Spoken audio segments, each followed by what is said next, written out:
ಬಂದಿದ್ದೇವೆ, ಮಣಿ ಸಿಗಲಿಲ್ಲ. ಹಾಗಿದ್ರೆ ಮಣಿಯಲ್ಲುಂಟು. ಅದನ್ನು ಕೊಂದಂತಹ ಬಲ್ಲೂಕವೇ ತೆಗೆದುಕೊಂಡು ಹೋಗಿದೆ ಅಂತ ಆಯ್ತು. ಈ ಮಣಿಯಿಂದ ಏನೇನಾಗುತ್ತದೆ ಅಂತ ಗೊತ್ತಿಲ್ಲ. ರಸೇನ ಧರಿಸಿ ಬಂದ ಸಿಂಹ ಅದನ್ನ ತೆಗೆದುಕೊಂಡು ಹೋಯ್ತು. ಈಗ ಸಿಂಹವನ್ನ ಕೊಂದು ಬಲ್ಲೂಕ ತೆಗೆದುಕೊಂಡು ಹೋಗಿದೆ ಅಂತ ಆದ್ರೆ ಪ್ರಾಣಿಗಳು ಈ ಮಣಿಯ ಆಸೆಯನ್ನು ಬಿಡುವುದಿಲ್ಲ ಅಂತ ಆಯ್ತು. ಹಾಗಿದ್ರೆ ಬಲ್ಲೂಕ ಇರುವುದು ಎಲ್ಲಿ? ಗುಹೆಯಲ್ಲಲ್ವ? ಆ ಗುಹೆಯನ್ನೇ ಅನುಸರಿಸುತ್ತಾ ಮುಂದೆ ಹೋಗುವುದು.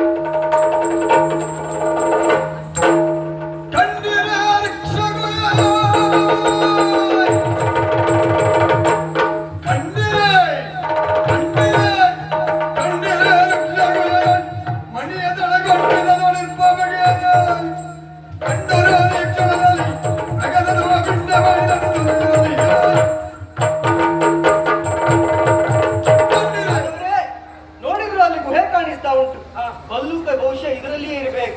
ಅದರ ಹೆಜ್ಜೆ ಗುರುತು ಅದರ ಒಳಗಿನವರೆಗೂ ಉಂಟು.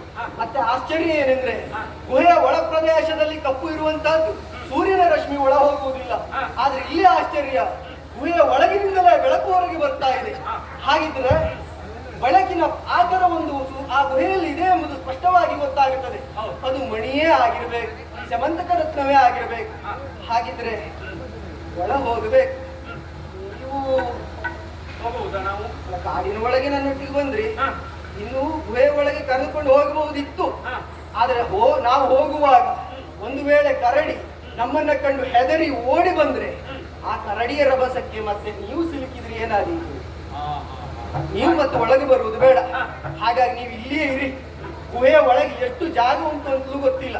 ಹಾಗಾಗಿ ನಾನು ಹೋಗಿ ಆ ಮಣಿಯನ್ನ ಕಂಡು ಆ ಕರಡಿ ಉಂಟು ಅಂತ ಆದ್ರೆ ಆ ಮಣಿಯನ್ನು ಅದರಿಂದ ತೆಗೆದುಕೊಂಡು ಬರ್ತೇನೆ. ಅಲ್ಲಿಯವರೆಗೆ ನನಗಾಗಿ ಕಾಯುತ್ತಾರೆ ಗುಹಾ ಪ್ರದೇಶದ ದ್ವಾರದಲ್ಲಿ ಇಲ್ಲಿಯೇ ನಿಂತಿ ನಾನು ಒಳ ಪ್ರವೇಶ ಮಾಡ್ತೇನೆ.